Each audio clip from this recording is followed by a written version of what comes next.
I think we need to give our hand to our New Generations team. Fantastic to see what's happening in our New Generations. So over these last couple of weeks, we've been looking at this whole land between.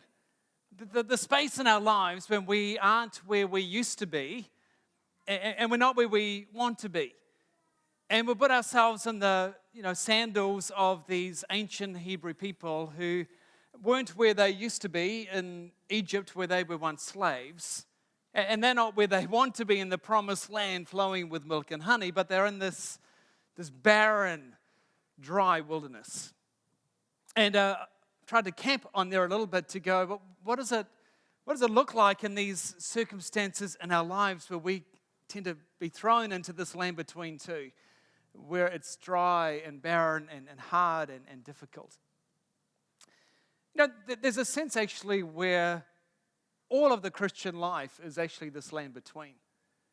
The New Testament picks up on that and connects us with these ancient Hebrews to describe our journey in the Christian faith as not where we used to be and not where we will be, but in this land between. And so it reminds you and me as Christ followers that we were once in slavery. Not in Egypt, but we were in slavery to sin. And Jesus rescued us. In fact, kind of uses imagery even from Passover, where Jesus takes on the role as the Passover lamb, one of the last plagues in Exodus, where Jesus effectively rescues us from the world over here and is journeying us to this promised land. A place where we will experience new heavens and a new earth and the fulfillment of all the promises we have. But we're not there yet. We experience some of these things, but we're not there yet. And so it's a time of hoping, of waiting, of longing as we're all in this land between. Not where we used to be, but not where we want to be, but in this land between. And so regardless of the circumstances going on in our lives, God tends to use this land between, filled with challenges, filled with opportunities, because God wants to do something in our lives. He wants to forge faith. He wants to deepen our character. He wants to shape us into the people of God, just like he was doing with these ancient Hebrews. And so, we've seen some of the curriculum that God put the ancient Hebrews through. We've seen, the Land Between University. The Red Sea course, how there was this obstacle in front of the people, and yet God showed how he could walk and journey through that obstacle, the Red Sea, with the people and come out the other side. And then, course 2 was the water from the rock course, that God is able to bring life, sustenance from a rock, something dead, impossible. And then in course 3, the people could see how God is the one who provides for their daily bread, manna from heaven. There's another course today, and this one surprised me. The money course, where God invites his people to give, even though they're in the land between. And so as I was looking at the money course this week, I was struck with a couple of questions. For one, why would God ask his people to give when they're in this land between? Because let's face it, they don't have any income. The income will begin once they're in the promised land, where they'll be able to farm and mine and have work. But in the land between, they don't have work. And all they have is what they've taken from the Egyptians when they left. So God invited, called the people to take, plunder them because of all the slavery they've been doing for these Egyptians, the jewelry and a lot of cloth and clothing and some of the flocks. And so they had that. But once they give that away, there's nothing left until they get there. So it just seemed like, I don't know how I feel about that. And then secondly, I was thinking about it and going, my first question was, why would God be doing that? And the second thing was, do I really want to preach this today? And so I was looking at the passage and wrestling with it and kind of tempted, to be honest, about doing a kind of a U-turn and finding a safer, easier passage to look at because, I've heard a lot of stories like many of you have, and some of this kind of makes me feel a little squeamish because, pastors often stand up the front and ask people for dosh and then live these lives of excess. while the people who give seem to live on Poverty Street. And I don't want to be that guy. And yet I've also been upfront to say every chapter in the Bible is written by God and is relevant to us, and that there's something in each chapter in the Bible that we need for our nourishment, that if we don't have, we could be malnourished in our souls and in our spirituality. And so I wanted to kind of like, well, I need to stay with this. I need to explore what this is like, because I've kind of gone on record that every chapter is like that, right? So as I delved in, started to understand why God is calling his people to give, why God is giving this money course in this lane between. And so I'm looking forward to sharing with you today. Now, to help us grasp some of the atmosphere in the passage, because it's pretty immense, pretty exciting what actually happens here, we're going to play a game. And it's the money game. I think we could patent this, kind of copyright it, the great GCC money game. The whole object is that we'll give away all of the coins we have today. And it's not the coins that you might have in your pocket right now. I'm going to give you some coins. So, it's pretty cool when you come to church and the church actually gives you money, right?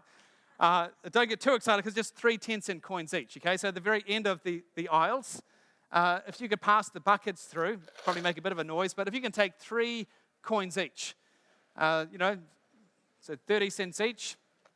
So who knows what will happen next week? It's a start anyway, right? And so take 3 of these coins, and then I'll give you the rules of the game, because you really need to understand these rules, because you're only going to have a minute to do this. So once you've got those coins,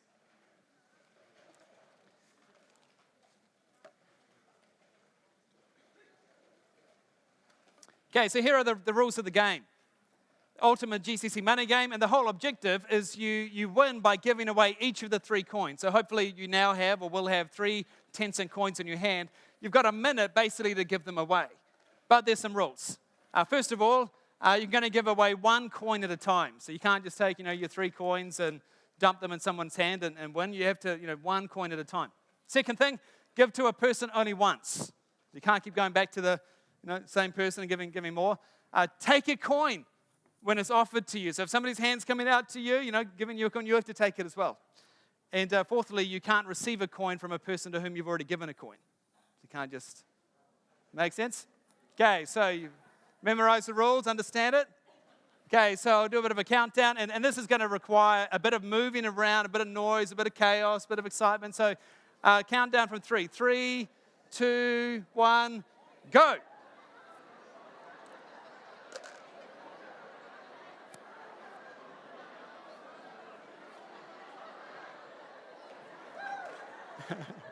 Thank you.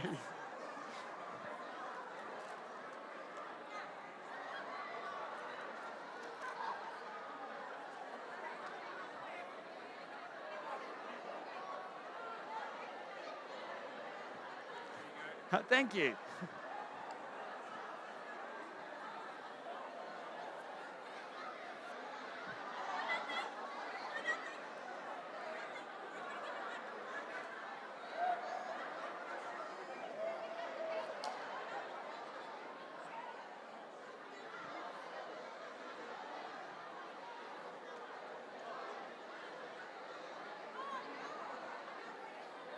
Thank you.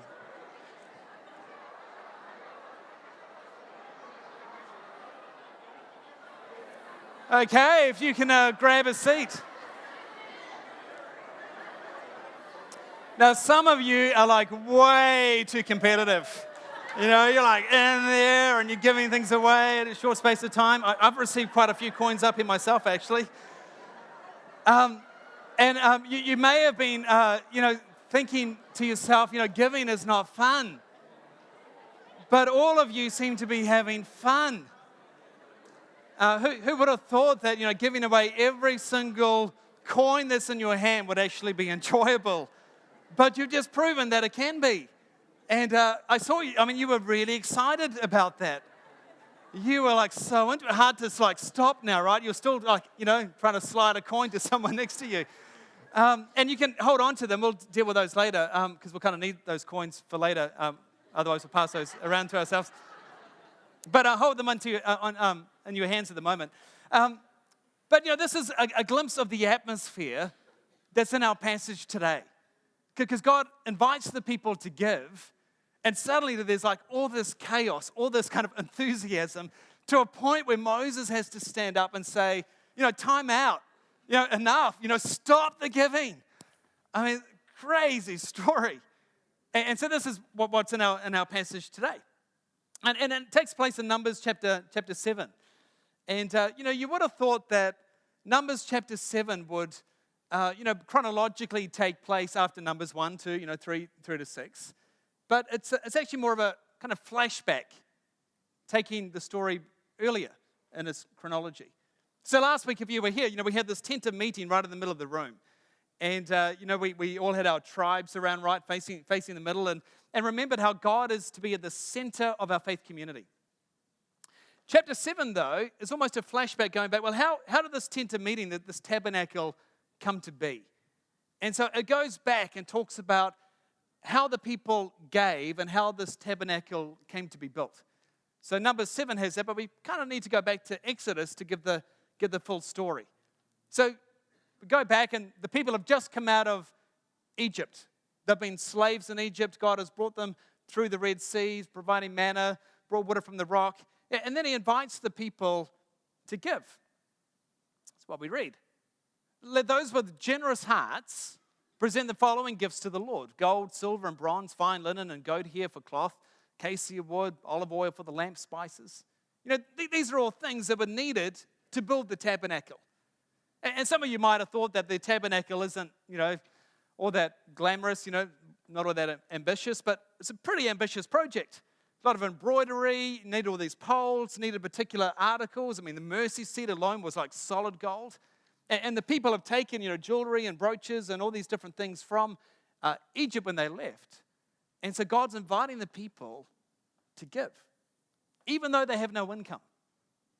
This is all they have. So how do the people respond?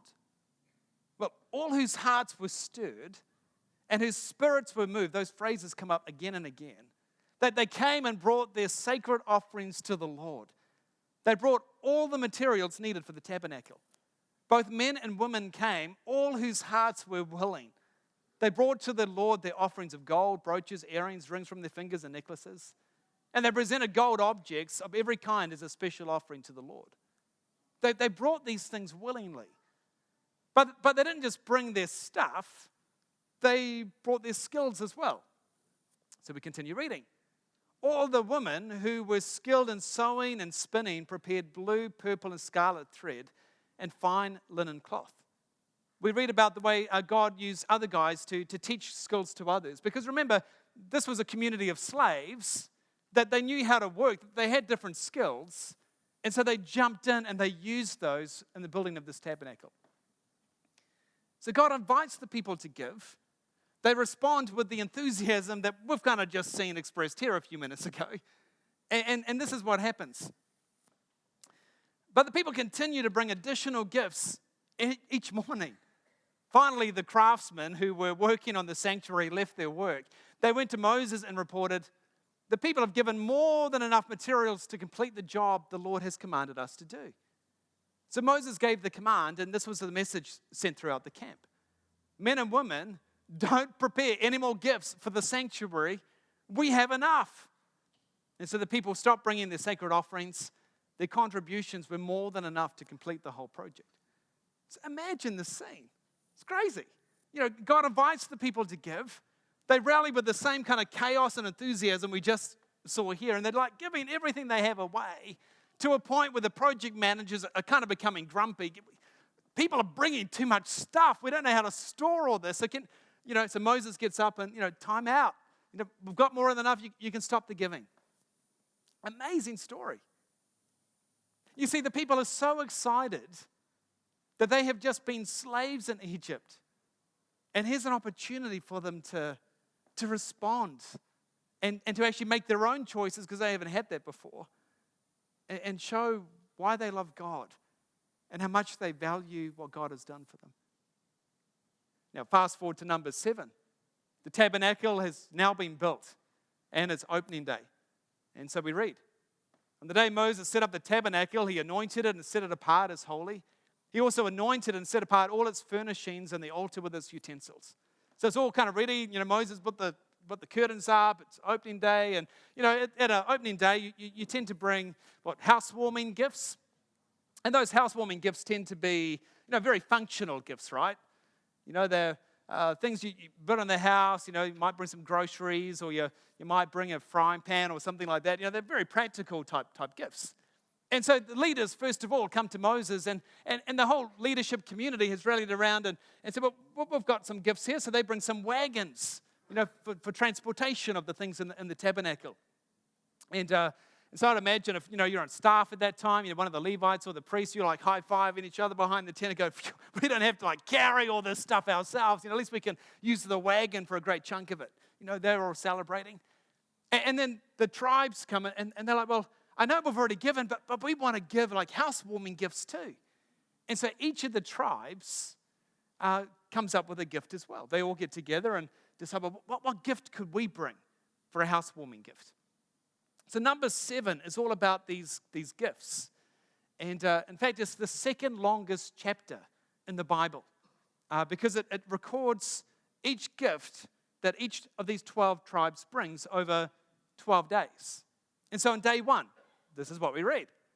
This is about the tribe of Judah.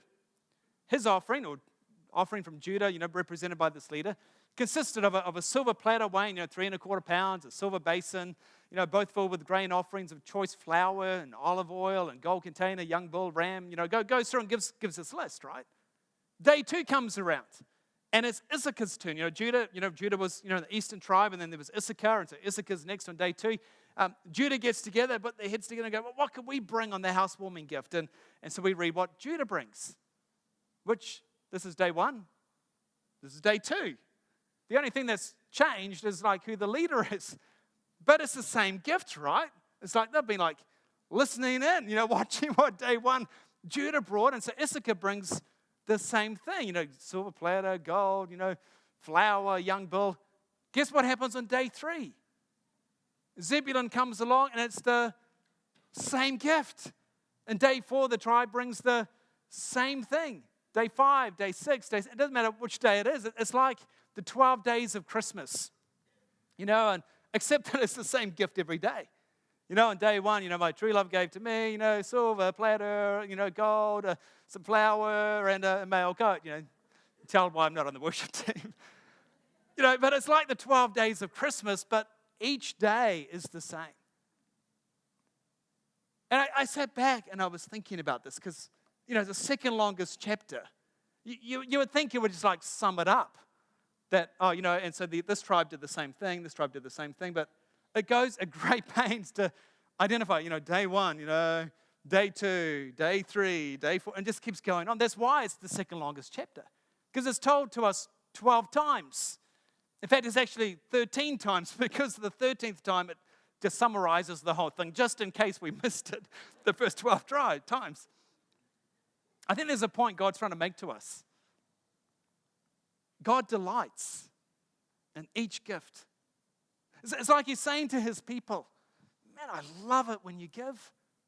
I love it when you come and sing and hands are raised. I love it when you pray to me and you praise me, but I just love it when you come and you serve. I love it when you give of your stuff. And he just delight. In fact, he says to the people, I don't want you to just have a day of this. I want each tribe to spread this out over 12 days. So he's quite upfront with it in the passage.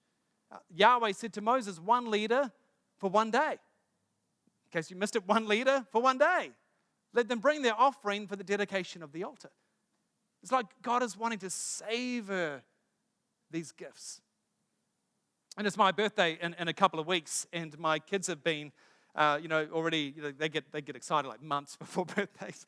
So for the last few weeks, I've been making cards and all sorts of things, and I walk into the room and suddenly they're trying to hide it, and storing it away in this particular drawer that is apparently pretty full of, drawings and all sorts of things. And it's pretty easy to see what's happening, but, on my birthday, I'm going to have to act surprised, right? Oh, wow, how cool is that? Because that's what, dads are meant to do, right? When they get these gifts that they've already seen or maybe paid for themselves. And, you act surprised. I think that's what God's doing here, isn't it? Day 1, Judah comes and he gives this gift. And it's got, I love it how you gave that flour and that oil. Oh, that spice, it's really neat. I love that plate, that silver. Oh, that's really neat. Thank you. And then next day when Issachar comes with the same gift, it's like, oh, wow. Who would have thought that flour? I love it. The spices. Oh, the plate. Oh, what a beautiful plate. And then, right, day 9, Dan comes along and flour. Oh, thank you for that. That's really thoughtful. And that silver plate. Oh, look at the design on that plate. That's really well done. Really needed a silver plate. And just go every single day. It's like God is surprised. God savors this moment. It's like He's saying to us today, do you realize how much I value your gifts? Do you realize I savor it when you step in and you serve in this way? Love it. Love it how you would honor me this way. Something else we learn about God and about His people. Giving is a chance for God's people to celebrate what God has done.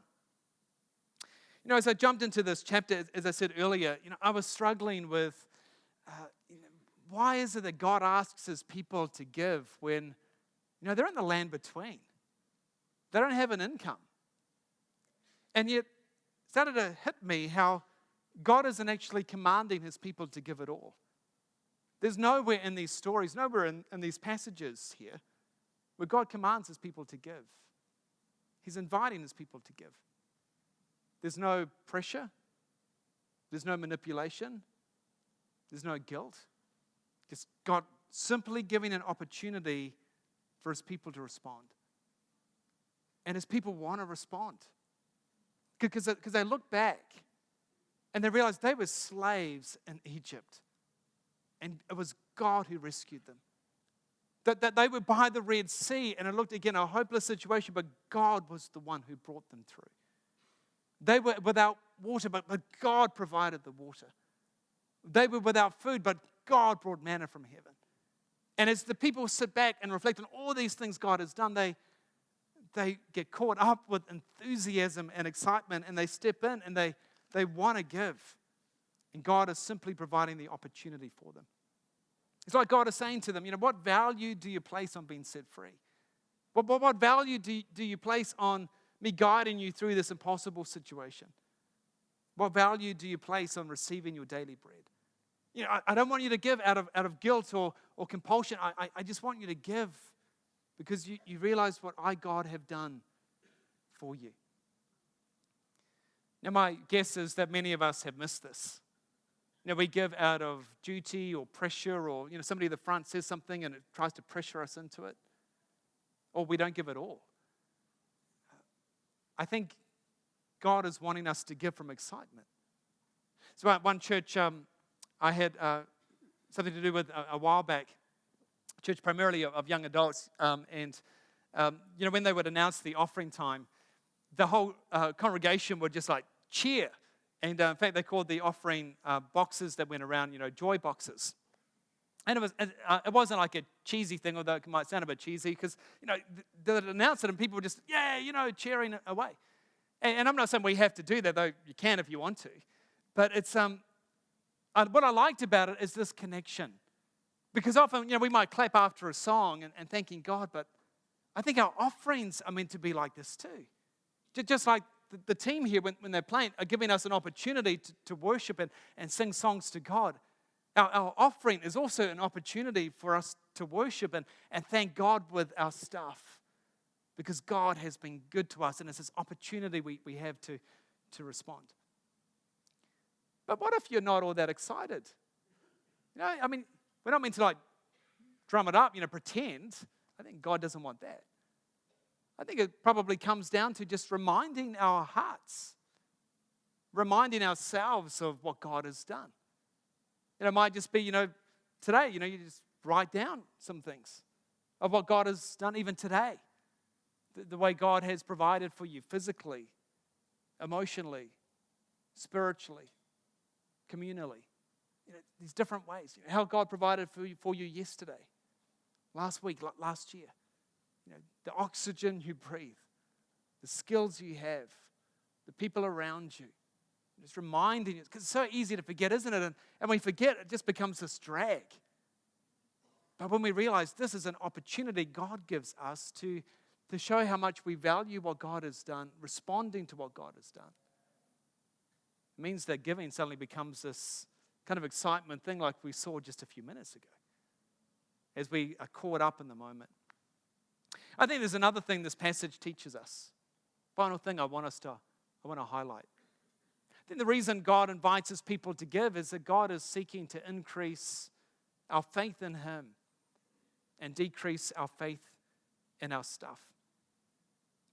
You see, it's one thing to give when things are going really well in our lives. It's another thing altogether to give when we don't have a lot. God is wanting to forge faith in our lives in this land between. That faith, when it comes to our stuff, is mainly forged in between times rather than way over here at our destination. God was aware one day the people would reach the promised land, and they would be mining, they would be farming, everything would be on their table. It'd be really easy for them to deny God or think insanely that what was on their table was actually from their hard work. And that's why God invites the people to give now, because he wants to forge faith in their lives.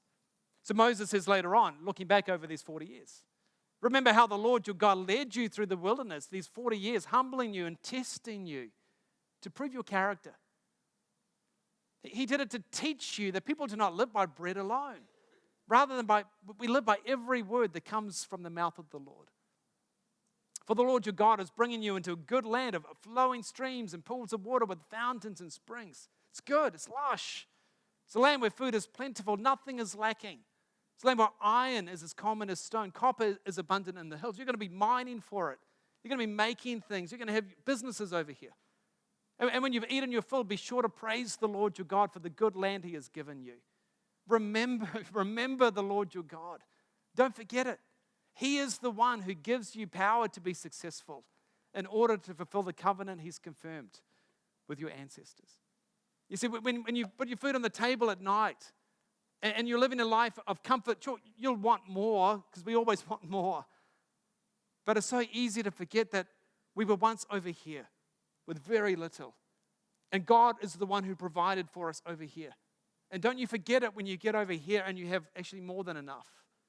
And even though you might give grace at the meal table and say, God, thank you for, often deep down we kind of insanely think the food's there because we worked hard or because the opportunities we took and the skills we have. And God's like, no, you need the faith to remember, I am the one who provides for you. You know, so often we don't like the subject of money and church being spoken about together because we have this insane idea that money and spirituality are meant to be separate, that they're not connected. And so we often would say something like money relates to things here, spirituality to things there. Money relates to this world, spirituality to, this other kingdom. Money is for physical things, spirituality is for the, non-physical. We could go on. But Jesus actually says, no, money is a spiritual issue. What you do with your stuff, how you see your stuff is very much a spiritual issue. So over in the New Testament, Jesus says things like this.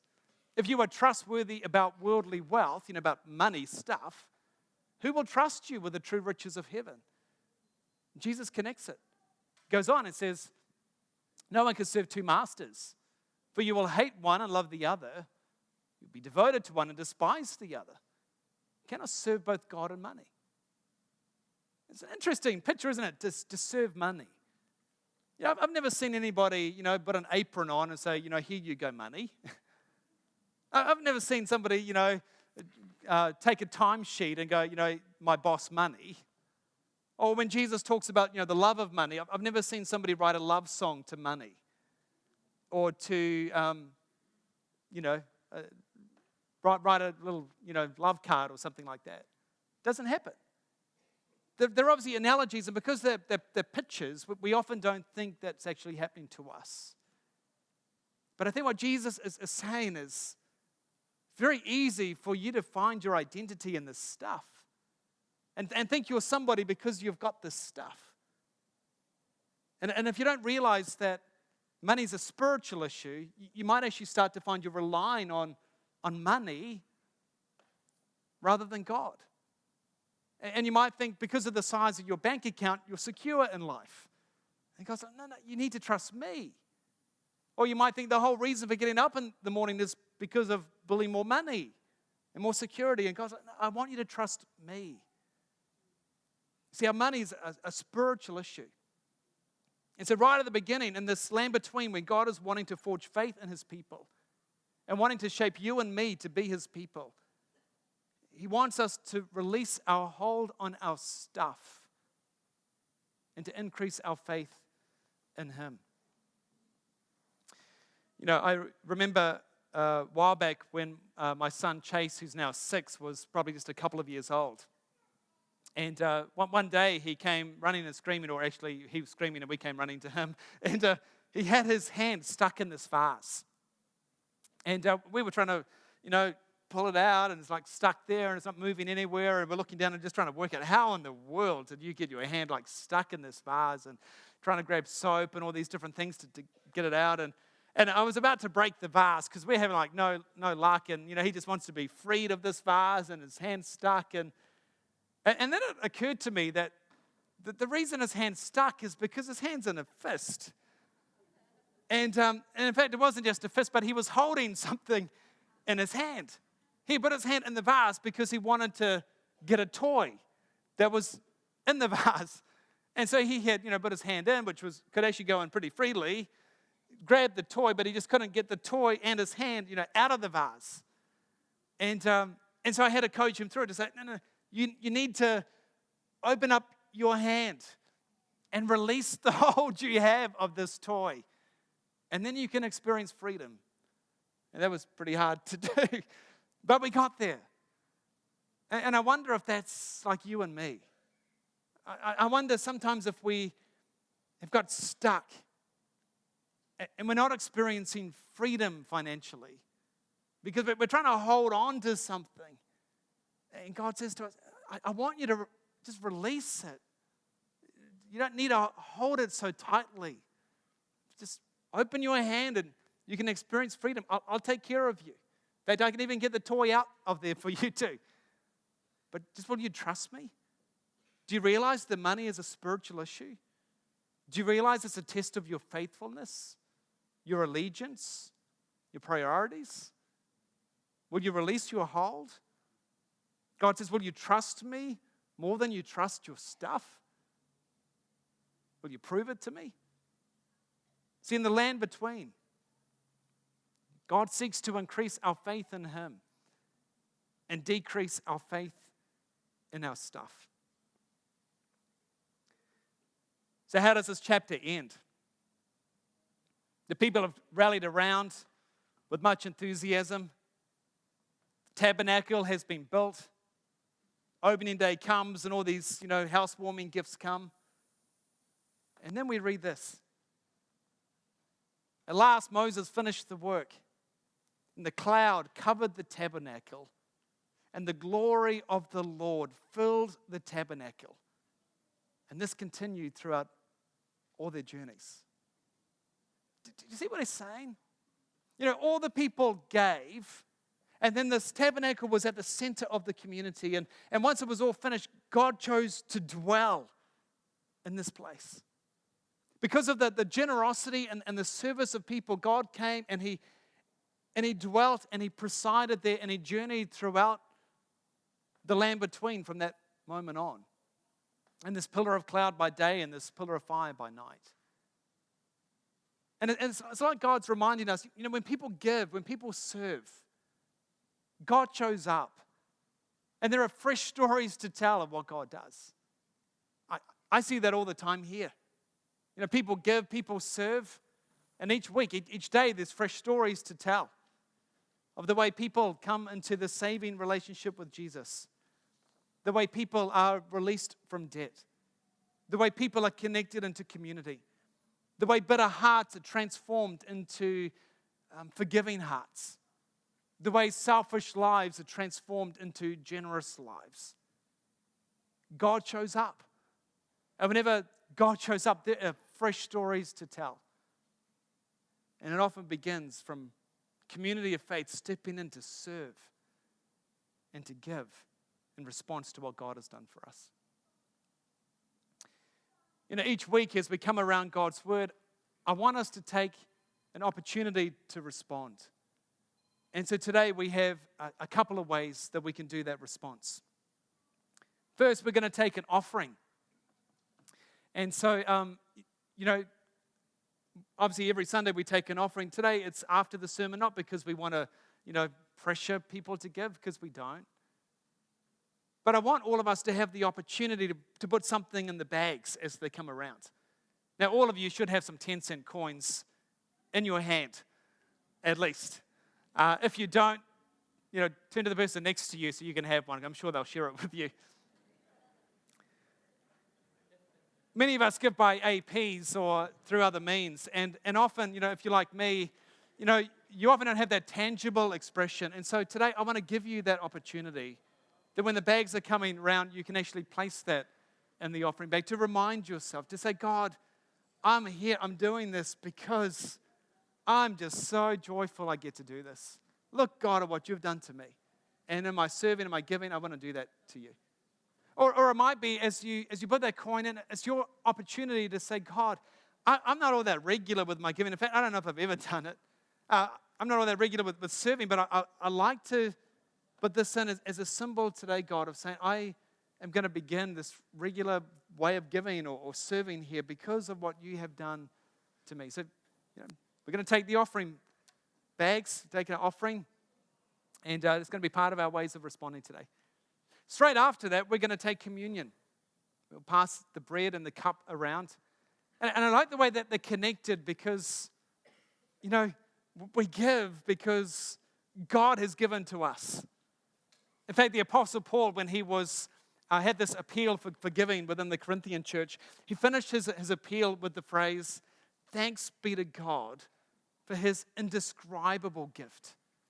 He was talking about Jesus and who Jesus is and what Jesus has done and just saying, man, give because look at what Jesus has given to us.